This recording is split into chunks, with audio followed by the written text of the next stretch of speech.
Give us the process. Like, what happens that you end up being the mystery man coming from behind the curtain to weigh in yesterday? How did this all happen? It's kind of a long story, but basically, when they put these fights together, a lot of things could happen, and there was a issue right off the bat, and I think it was good for Song. Like, Song really was, because our gym has been closed. Like, we took the quarantine like real strict. There's about 8.5 weeks where has no one to train with, and he's just doing his own thing at home. And so the idea of fighting on short notice to him was like, oh no. And I had to, I think it's good for this kind of stuff. It's good for a young guy's mentality to say, look, I want to show you what you can do in 2.5 weeks. So we got on a crazy running schedule and did all this stuff that was like a jump start into basically a miserable process for him to make sure that he could go with a guy that's been preparing for 16 weeks or whatever. Marlon's running 15 miles a day, and Song's like, is all fluffy from eating Chinese food. So I told Shelby, yeah, we'll take the fight. And then the slightest little bit of pushback, and Shelby's having to do with all this different stuff, and he's like, somehow Cheeto heard that Song backed out, put a tweet out that said Song's a pussy and Urijah jump in. And so that put it in my head, like, I said, Shelby, just keep on trying to get this fight for Song. Worst case scenario, I'll be there. And before I left, we were told everything was okay. So I wasn't trained or anything. I was standing on the side while he's doing sprints on the treadmill, and I'm watching these guys spar. I did jump in and do 3 rounds, one with Cody, one with Song, and I think a second one with Song. And I did a couple of grind matches for 15 minutes. That was all I did. But I was like, you know what? I always preach to these guys, look, because they like to overthink, like, was this perfect? Was that perfect? I told Cody this a long time, and talk about it after practice. If a guy slaps you in the back of the head, grabs your girl's butt, and takes your beer, are you going to worry about if everything was perfect? You're going to whoop him. And so I kind of go into that mentality. I've built a skill set over a long time. I was not going to make 145 pounds because I was here 162 or 61 the night before when I got the call. And so I was like, all right. They're like, well, how much you weighing? I said, like 162. And he's like, can you get to 55? So I was like, all right. And so I skipped dinner and lost like 7 pounds in the next morning and was ready to rumble.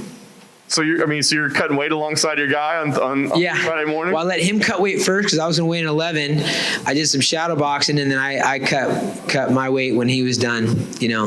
It was a weird, this whole, the world is super weird right now. Yeah. And honestly, I was happy not to be fighting because I wasn't prepared, but I would have done it. And I'm glad that Song stepped up because his initial thing was he wanted to prepare. He wants to take this serious as his career, but we're working on his mental game because as you guys know, he's got this skill set. He's got a love for fighting. He loves the battle. He's sent himself all around the world since he was a little kid trying to pick up tips. He was telling me when he went to Thailand when he was 16, he was running 10 miles a day because the coach told him to. And then he asked his parents to get in the Shaolin monks when he was a 10-year-old, and they're doing 8 hours a day in lines.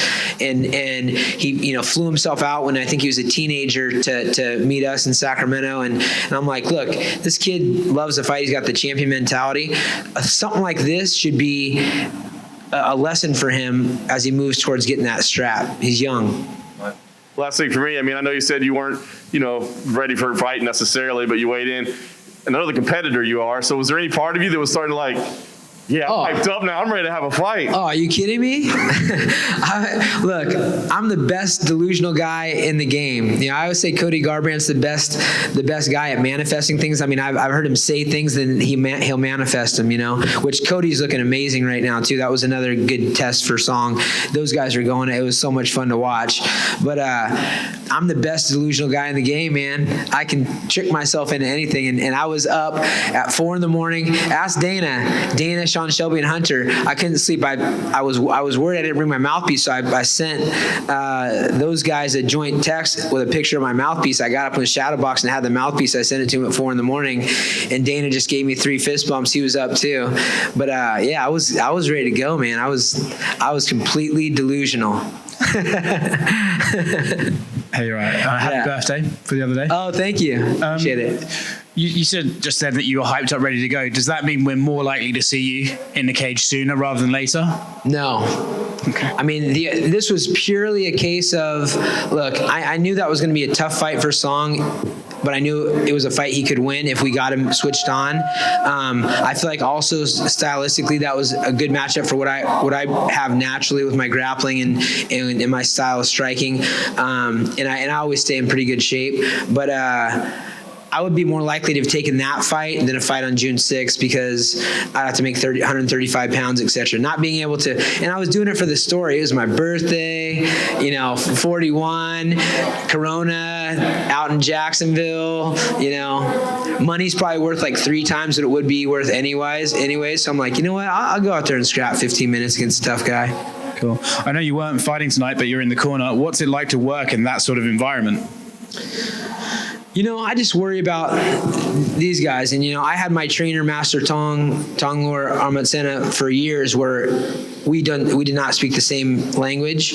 And Song and I are in the same situation. So you're really getting to know a person, and we can communicate really well, but still you don't know what is going on in the head of a 23-year-old guy that you can't have in-depth conversations about. So that's the only thing I worry about. Normally he has like his entourage from China that are all crammed in the room together and they're doing fun stuff. And it's a little bit more of a fun environment that you would want as a 23-year-old. I remember when I was 23 fighting, man, I would do all sorts of fun stuff like right up to the day.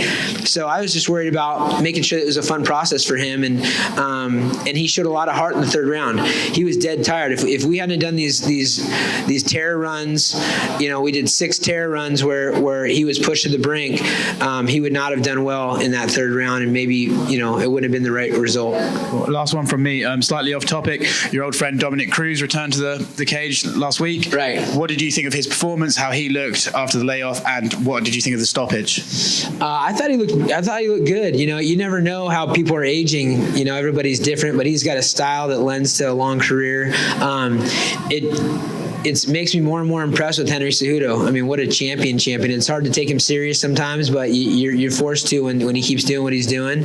I thought, and the referees are in there to do their job and save guys from taking too much damage, but at the end of the day, especially in world championship fights, when you're dealing with guys that are future Hall of Famers and multiple time world champions, we want to remove all doubt. We want to know, like, I had no more chance. And so I feel for him on that. I feel like he could have still had a chance, and that's always the part that irks you. So I can understand his frustration.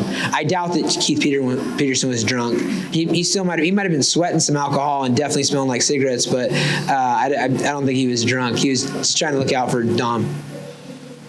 You're right here in front. Yeah. Same question I had for Song. What do you make of Henry's proposed bantamweight Grand Prix for the vacant title now? I mean, he's going to have zero say on anything, so it's a non-starter, but it is a very interesting time in the weight division. And I mean, you're talking about a whole list of legendary guys, decorated world champions, some of the best of all time, guys that are coming out of, TJ's coming out of his suspension here soon. Cody's got a new fire lit and just been an animal in the gym. You've got all the new guys. You've got, Sean O'Malley, and you've got Sanhagen and Aljamain and Peter Yan and Song Yadong and the list goes on. It's like something needs to happen, because I don't think you line anybody up right now in a 5-round fight and everybody, one person runs through everybody. We're not in that situation right now. It's going to come to how much guys can grow, getting right matchups, having good nights, and a lot of factors will get into it. And I'm just excited for it, really. And I don't know what they're going to do per se, but stars will be born and champions will be crowned and stories will be made. And it's an interesting time. I'm glad to be still in the mix. And one final one. The late Kevin Randleman is joining you in the Hall of Fame as of today. So any memories you have of Kevin? Dude, I had some great memories with Kevin. That guy was a ball of energy. I remember we had, we were at some rich dude's suite in Las Vegas at the Mandalay Bay, I believe, and Randleman comes in and he looks at me. I can't remember who else was there. I think it was maybe Danny Castillo, couple other guys, and he goes, man, I'll tell you what, this sport is blown up. You all gonna be rich. You're gonna be a millionaire. You're gonna be a millionaire. You're gonna be a millionaire. You're gonna be a millionaire. And then he goes, can I borrow $50? It was so funny. And then he proceeded to get in a wrestling match with one of the Cejudo brothers from Ohio on the marble floor. He was a wild man and such a sweetheart. So I'm happy for him.